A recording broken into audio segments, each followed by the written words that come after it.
नमस्कार, शुभ सकाळ. सुंदर अशा दिवसाच्या सुंदर अशा शुभेच्छा. मी प्राजक्ता आपल्या एका नवीन ब्लॉगमध्ये तुमच्या सगळ्यांचं खूप मनापासून स्वागत करते. आज संध्याकाळी जेव्हा असं कॅलेंडर बघता बघता मी काही गोष्टी बघत होती की कुठल्या दिवशी काय काय स्पेशल काही आहे, तर माझ्या लक्षात आलं की आता 15 तारीख आहे, तेव्हापासून स्कूल चालू होतं आहे. आपण जेव्हा शाळेत होतो तेव्हा 13 तारखेपासून स्कूल चालू व्हायचं. आता मग काही जणांचे जसे जे बोर्ड चेंज झालेत तसे प्रत्येकाचे स्कूल सुरू होण्याचे टायमिंग्स किंवा तारखा वेगवेगळे असतात. तरी पण आता इन जनरली 15 तारखेपासून स्कूल चालू झालेले आहेत आणि तेव्हापर्यंत तर सगळ्यांच्या ऑलमोस्ट स्कूल चालू झालेले असतील. तर मी आज विचार केला की चला स्कूलसाठी म्हणजे मुलांसाठी काहीतरी स्नॅक्स आयडियाज किंवा सकाळच्या टिफिनसाठी किंवा त्याचबरोबर काहीतरी असं ब्रेकफास्टसाठी जे मोठे आणि लहान असं दोघे खाऊ शकतात, म्हणजे असं काहीतरी मील प्रिपरेशन किंवा थोडंसं जे काही असेल आपण घरच्या घरी जर करून ठेवलं ना, तर आपल्याला खरंच आपला टाईम पण वाचेल आणि एक हेल्दी आपल्या फॅमिलीला आपण खाऊ घालू ना, याचा एक आनंद पण आपल्याला खूप जास्त असेल. तर अशाच काही 4 रेसिपी मी आजच्या ब्लॉगमधून तुमच्यापर्यंत शेअर करण्याचा प्रयत्न केला आहे. तो व्हिडिओ सुरुवातीपासून शेवटपर्यंत बघा, कुठेही स्किप करू नका. अगदी साध्या, सिंपल आणि घरात अवेलेबल असलेल्या गोष्टींपासून मी काही रेसिपी शेअर केल्यात. तर सुरुवात करूया. आजची ही जी पहिली रेसिपी आहे ती ॲज अ प्रीमिक्स म्हणून आपण घरी बनवून ठेवू शकतो आणि मग त्याच्यातनं गोड किंवा मग तिखट असे दोन्ही मील आपण तयार करू शकतो. तर ही बघा, ही माझी डायरी असते आणि मी काल बसून बऱ्यापैकी सगळं लिहून काढलं की मला आज काय काय करायचं आहे, म्हणजे या लहान मुलांसाठीच्या स्नॅक्स आयडिया काय काय करायच्यात, म्हणजे अगदी झटपट होतील अशा. तर ही जी पहिली आहे, हा आपला एक पॅनकेक प्रीमिक्स आहे, ज्याच्यामध्ये मखाना आणि ओट्स असं हेल्दी व्हर्जनमध्ये आपण हे करणार आहोत. तर इथे मी बघू शकता तुम्ही अर्धा कप मखाणे घेतलेत आणि मोजूनच घेतलेले आहेत. अर्धा कप मखाणे अगदी खरपूस भाजून घ्यायचे आणि भाजताना तुम्ही तूप वापरू नका, कारण आपण नंतर तूप वापरणार आहोत. आणि अर्धा कप मी ओट्स घेतलेले आहेत. ओट्स तुम्ही कुठलेही वापरू शकता, मी आपले नॉर्मल क्विकरचे ओट वापरलेले आहेत. आणि पाव कप मी बारीक रवा घेतलेला आहे. तर अर्धा कप मखाना, अर्धा कप ओट्स आणि 1/4 कप मी बारीक रवा घेतलेला आहे. हे सगळं आपल्याला एकत्र खरपूस रंगावर भाजून घ्यायचं, म्हणजे नंतर जेव्हा पॅनकेक आपण करू तेव्हा त्याची टेस्ट अजून खूप छान येईल. आणि आपण याच्यामध्ये कुठलाही बेकिंग पावडर किंवा बेकिंग सोडा वगैरे काहीही वापरणार नाही आहोत. त्याच्यामुळे ना आपण हे चांगलं रोस्ट करून घेतलं ना, तर त्याच्यामध्ये खूप छान जसे आपले पॅनकेक सॉफ्ट आणि फ्लफी होतात ना, ते नक्की होतील. तर आता हे आपण थंड करायला ठेवलंय. तर हे थंड करून जेव्हा होतं ना, तर आपण अशाच पद्धतीने हे स्टोअर करून तुम्ही ठेवू शकता. जर तुम्हाला तिखट करायचं असेल तर. आता मी तुम्हाला ना स्वीट हे पॅनकेक करून दाखवणार आहे. तर त्याच्यासाठी बघा, मी किंचितसं मीठ टाकलंय चवीनुसार, कारण बॅलन्स व्हायला टेस्ट. मी माझ्याकडे कोको पावडर अवेलेबल आहे, ती टाकलेली आहे. तर आपण चॉकलेट फ्लेवरचे पॅनकेक करणार आहोत प्रीमिक्स, कारण चॉकलेट फ्लेवर लहान मुलांना खूप जास्त आवडतो. तर हे एक चमचा मी कोको पावडर टाकली आणि हे 4 पदार्थ आपण ना मिक्सरमधनं फिरवून घेणार आणि याची ना बारीक पूड करून घ्यायची. जर तुम्हाला तिखट करायचं असेल तर तुम्ही कोको पावडर स्किप करा. याच्या जागी तुम्ही गार्लिक वगैरे जर असेल किंवा गार्लिक पावडर वगैरे तुमच्याकडे असेल किंवा मिक्स हर्ब्स तुम्हाला वापरायचे असतील तर ते तुम्ही वापरून मिक्सरला एक पूड करून घ्या. आणि नंतर ते तुम्ही असं स्टोअर करून ठेवा. जेव्हा तुम्हाला पाहिजे तेव्हा त्याच्यात व्हेजीस ॲड करा.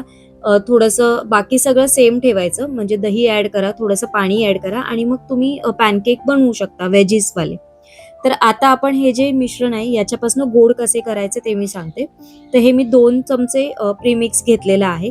हे 2-3 वेळा आपल्याला होईल प्रीमिक्स, म्हणजे टिफिनसाठी करायचं असेल किंवा सकाळच्या नाश्त्यासाठी. तर याच्यामध्ये मी 1 चमचा दही टाकलेलं आहे, की ज्याने फर्मेंट सारखं होईल आणि फ्लफी होतील.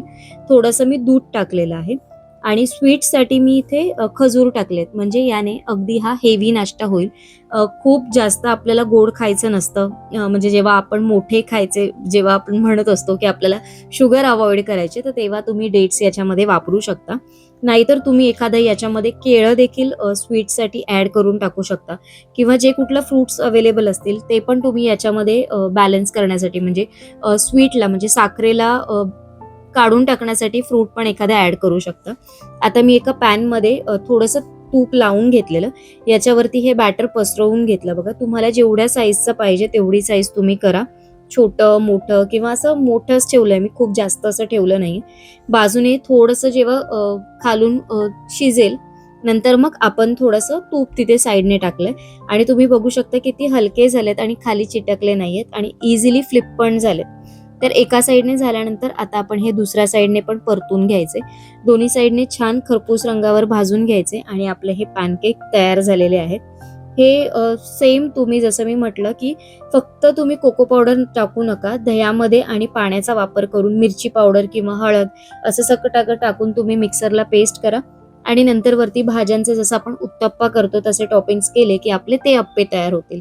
तुम्ही दोन्ही पद्धतीने करू शकता. मी दोन्ही आयडियाज तुमच्याबरोबर शेअर केल्या.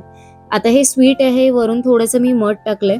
लहान मुलांना जर काजू वगैरे आवडत असतील, बदाम आवडत असतील, अक्रोड तुम्हाला जे त्यांना ड्रायफ्रुट्स खायला घालायचे असतील ते वरतून तुम्ही टाका आणि बस आपला हा पॅनकेक तयार झालेले आहेत. आता आपण आपली ही दुसरी रेसिपी करणार आहोत ती कुरमुऱ्यांपासून करणार आहोत. तर नॉर्मल जे साधे कुरमुरे येतात ते घेतलेले आहेत मी, जे भडंगसाठी वगैरे येतात ते वापरत नाहीये. आता आपण याच्यापासून ना चोकोज बनवणार आहोत, जे लहान मुलांना खूप जास्त आवडतात. तर आपण कुरमुऱ्यांमध्ये इथे मी कोको पावडर टाकलेली आहे आणि ही थोडीशी स्वीट नाहीये, त्याच्यामुळे मी ही कमी टाकलेली आहे. तर चोकोज बऱ्याच वेळा मुलांना दुधातनं वगैरे खायला जास्त आवडतात. तर ही एक रेसिपी पण तुम्ही अशी घरी बनवून ठेवली तर सकाळच्या वेळेस नाश्ता खूप छान होईल.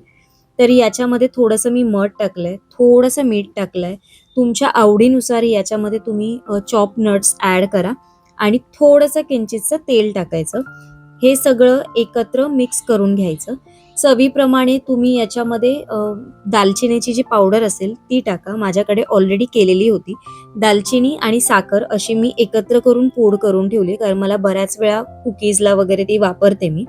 आणि हे सगळं आहे ना मिक्स करून घ्यायचं आणि हे मिक्स करून झालं ना की तुम्ही पॅनवर अगदी हे कुरकुरीत होईपर्यंत परतून घ्या किंवा मग बेक करा किंवा मग एअर फ्रायर करा आणि आपले काही मिनिटातच हे कुरकुरीत असे चोकोस तयार होतील.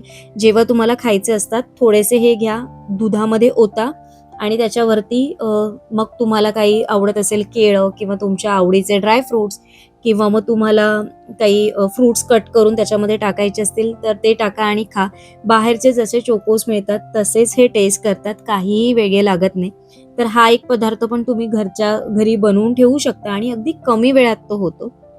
आता ही तिसऱ्या रेसिपीची सुरुवात करते मी. तर इथे मी ना 1 कप ओट्स घेतलेले आहेत. नॉर्मल ओट्स आहेत. तर हे आपण ना एक काय बोलतो पुऱ्या करणार आहोत एक खाऱ्या जशा तिखटच्या अशा. तर याच्यामध्ये मी चवीप्रमाणे मीठ टाकलेलं आहे. याच्यामध्ये तुम्ही तुमच्या आवडीनुसार मसाले ॲड करू शकता ही पावडर बनवताना. मी इथे चिली फ्लेक्स आणि मिक्स हर्ब असं जे काही माझ्याकडे अवेलेबल होतंय ते थोडे थोडे टाकलेत. याच्यामध्ये तुम्ही चीज पण ॲड करू शकता. जर तुम्हाला चीज क्रॅकल्स वगैरे असं काही बनवायचं असेल तर तुम्ही याच्यामध्ये चीज पण ॲड करू शकता आणि थोडंसं तेल टाकायचं. पाणी मात्र अंदाजाने टाका. थोडं थोडं करून पाणी टाका. खूप जास्त पाणी टाकू नका आणि हे मिक्सरला ना बारीक वाटून घ्यायचं. आणि इथे बघू शकता आपले छान कुरकुरीत असे हे चोकोस तयार झाले, जे मी बेक करायला ठेवलेले. 160 वर मी हे 5 ते 7 मिनिटासाठी बेक करून घेतलेले. आता हे आपण स्टोअर करून ठेवूया.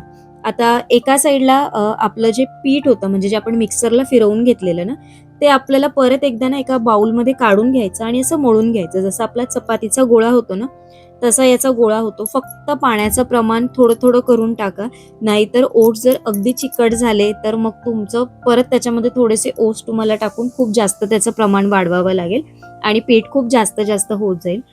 जसं आता आपण चपातीचं लाटतो तशी आपण ही चपाती लाटून घ्यायची. याच्यामध्ये तुम्ही तुमच्या आवडीनुसार वेगवेगळे कुठलेही मसाले ॲड करू शकता किंवा जर तुम्हाला स्वीट आवडत असेल तर तुम्ही याच्यामध्ये गूळ पावडर वगैरे ॲड करू शकता किंवा पिठी साखर पण ॲड करू शकता. तर या पुऱ्या आहेत ना आपण इव्हन शेवपुरी वगैरे असं जेव्हा खातो किंवा आपल्याला एखादा चाटचा प्रकार काही जर काही खायचा असेल ना, तर किंवा तुम्हाला मुलांना सकाळी टिफिनसाठी पण काहीचं द्यायचं असेल तर तुम्ही हे खाली या पुऱ्या ठेवायच्या. वरतून तुम्ही त्याच्यावरती बटाटा टाका, कांदा, टोमॅटो वगैरे वरतून चॉप करून टाका किंवा त्याला आवडत असेल बटाटा थोडंसं वरतून चीज टाका, वरतून कोथिंबीर टाका आणि खूप छान असा हेल्दी नाश्ता पण होतो किंवा टिफिनसाठी पण तुम्ही हे देऊ शकता.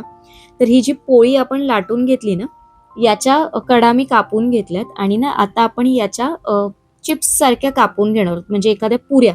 तर आता मी चौकोनी कापते. तुम्हाला जर अशा शेवपुरीसाठी वगैरे जर काही खायच्या असतील वगैरे, तर तुम्ही त्या गोल आकाराच्या कुकीज कटर येतात मार्केटमध्ये, अवेलेबल असतात. किंवा आपल्याकडे झाकण वगैरे एखादं जे काही असेल, त्याने तुम्ही ते झाकणाच्या साहाय्याने कापून तुम्ही वेगवेगळ्या साईजचे बनवू शकता. तर हे ना मी तुम्हाला सांगू, शेवपुरीच्या ज्या पुऱ्या असतात किंवा शेवपुरी जर तुम्ही याने ट्राय केली ना, तर ती खरंच खूप छान लागते. आणि जे पापडी चाट प्रकार असतो ना, तो पण तुम्ही जर यांनी केला ना, तो पण खायला खूप छान लागतो.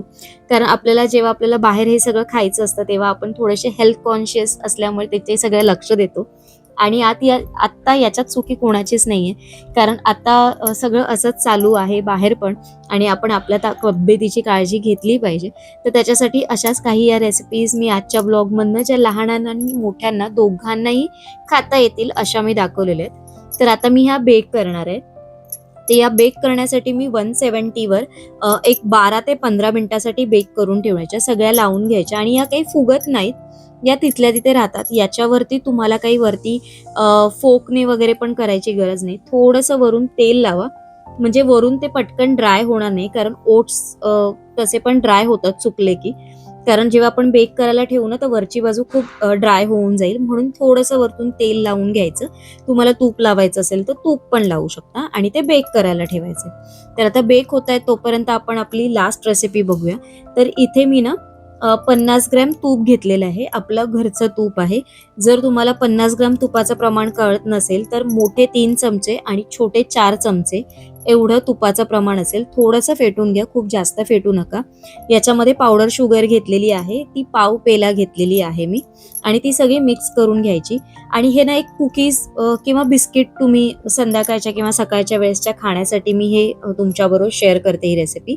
आता याच्यामध्ये ज्या पेल्याने तुम्ही साखर घेतलेली आहे, पाव पेल्याने, त्यानेच 3 पेले, म्हणजे पाव पेल्याने ज्याने साखर घेतली आहे ना, त्याचेच 3 पेल्याने आपल्याला गव्हाचं पीठ घ्यायचंय.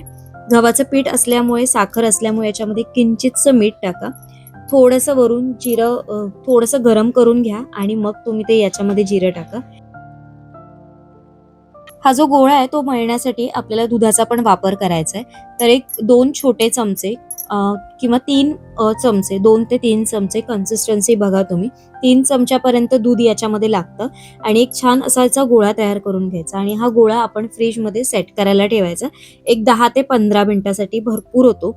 कारण तूप खूप लवकर वितळलं, आणि आता उन्हाळा चालू आहे तर खूप जास्त वितळलं जातं हाताचं हे लागून. त्याच्यामुळे ते फ्रीजमध्ये सेट करायला ठेवायचं. आणि इथे बघाल तर तुम्ही आपल्या या कुरकुरीत पुऱ्या किती छान तयार झाल्यात आणि हेल्दी आहेत. अगदी कमी वेळात बनणाऱ्या आहेत, आणि कमीत कमी साहित्य वापरून. तर ही रेसिपी मला असं वाटतं मस्ट ट्राय आहे. तुम्ही नक्की ट्राय करून बघा. तर आता आपण बिस्किटं जी करणार आहोत ना, त्याच्यासाठी तुम्ही असं एखाद्या पायपिंग बॅगमध्ये, जर तुम्हाला वेगवेगळे शेप हवे असतील, तर तुम्ही पायपिंग बॅगमध्ये डो भरून त्याच्या वेगवेगळ्या साईज किंवा शेपच्या करू शकता. किंवा मी इथे सरळ पिठाचा गोळा लाटून घेतलाय, आणि कुकी कटरने फुलाचा जो साचा असतो ना, त्याने मी करून घेतल्यात. पण लक्ष ठेवायचं, खूप जास्त पातळ करू नका, आणि खूप जास्त जाड पण करू नका. नाहीतर मग पातळ केल्यात तर त्या अगदी म्हणजे खूप जास्त कडक कडक होतील, आणि त्या जळतील पण पटकन. त्याच्यामुळे थोड्याशा त्या जाडसर ठेवा, अगदी पातळ अशा करू नका. आणि या पण खूप जास्त फुलत नाही, कारण आपण याच्यामध्ये बेकिंग सोडा, बेकिंग पावडर काहीही वापरलं नाहीये. साखरेच्या जागी तुम्हाला जर गूळ वापरायचा असेल तर गूळ वापरू नका. याचं टेक्स्चर किंवा याच्या कुरकुरीत होतात ना, त्या होणार नाही. त्याच्या जागी तुम्हाला थोडीशी रवाळ साखर वापरायची असेल तर ती वापरा. तर अशा पद्धतीने आता हा ट्रे आपण बेक करायला ठेवणार आहोत. बेक करण्यासाठी मी हा 150वर एक 12 ते 15 मिनिटासाठी बेक केलेला आहे. आणि कुकीज इतक्या छान आणि मस्त दिसतायत बघा.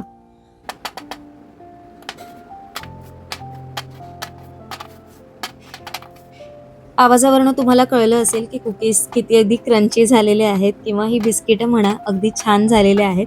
आता या थोड्याशा थंड करून मग आपण या स्टोअर करून घ्यायच्यात.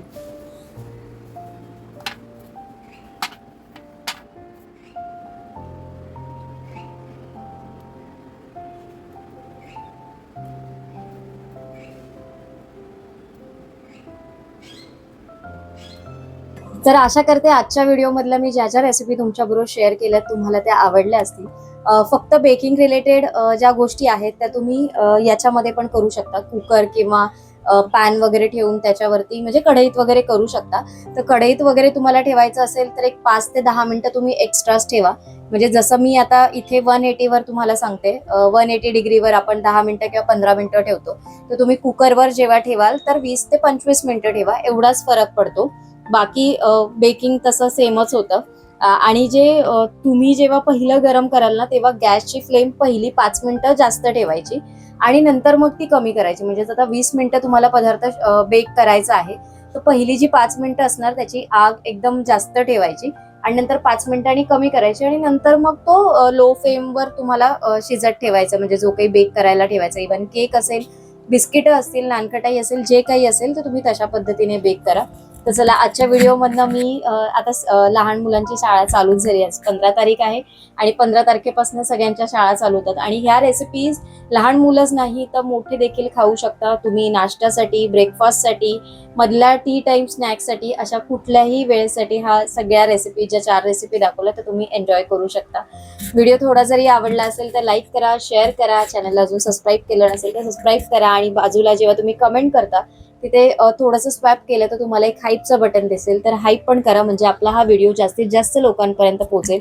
कमेंट तुम्ही छान छान अशा करा आणि तुमचं काही मत असेल ते देखील मला कळवा, कारण तुमच्या कमेंट मार्फत मला छान छान आयडियाज मिळतात की तुमच्याबरोबर काय व्हिडिओ शेअर केले पाहिजेत किंवा मी जे दाखवते ते तुम्हाला कितपत आवडतंय किंवा तुम्हाला वेगळं काही बघायचं असतं. या सगळ्या गोष्टी मला कमेंट मार्फत पोहोचत असतात. तर त्यासाठी छान अशी कमेंट करा.